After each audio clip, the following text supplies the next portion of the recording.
Unit 7. Listening Part 2. Exercise 2. So I'm going to talk to you about adventure racing as my part of the project.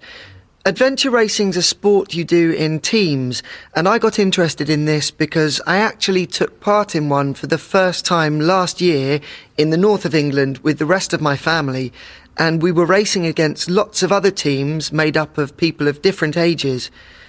Anyway, I've done some research, and what I found out turns out to be much more interesting than I expected. The sport's been around for some time. There were races as far back as 100 years ago, and some newish ones which were started in the 1970s and 80s. But really, people have been doing adventure racing in large numbers since the early 1990s, and it's one of the toughest sports you can imagine.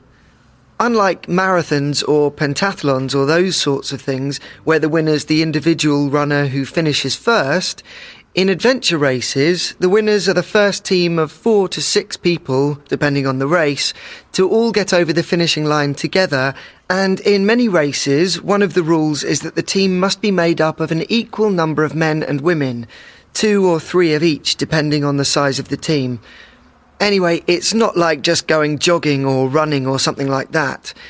These races combine a mixture of different activities or sports: running, swimming, kayaking, climbing and cycling, to name just some of them. I've been looking a bit at the teams who win, and one of the things I've noticed is that the winning teams tend to contain specialists in different skills, such as climbing and kayaking, and that seems to give them an advantage. The races are organised in all sorts of different places. Occasionally they're organised in cities. There's a very famous one which takes place in Chicago, in North America, but the majority are held in mountains or deserts. This apparently heightens the sense of adventure and actually makes the race more hazardous because the course runs over an area which has little in the way of roads, certainly no telephones or hotels, and probably very few inhabitants, so competitors are really isolated and on their own. Of course, they do carry a radio so they can call for help if they run into real trouble. Well, perhaps it won't surprise you, but I want to do more of these races, and one of the goals I've set myself is to go to New Zealand and do one of the most spectacular races in the world, the South Island race, where you run, cycle and kayak for 160 miles through mountains and down rivers. If that race sounds hard to you, and I guess it is, remember it only takes about 24 hours to do the whole course. I say only because some of them go on for as long as 10 days.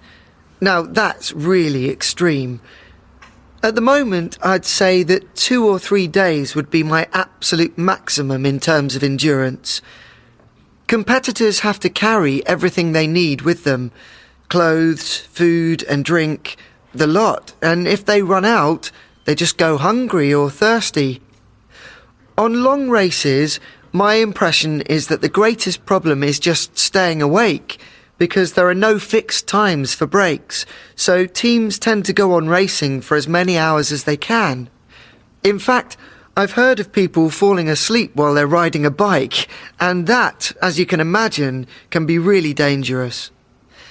Just to finish off, another interesting fact: many people who are at the top of their sport in other fields are now taking part because they find that rather than competing as individuals, as they've done all their lives in sports stadiums and the like, they need to work as a team and help each other, and they find this very motivating. I think there's often quite a learning curve for other sports professionals.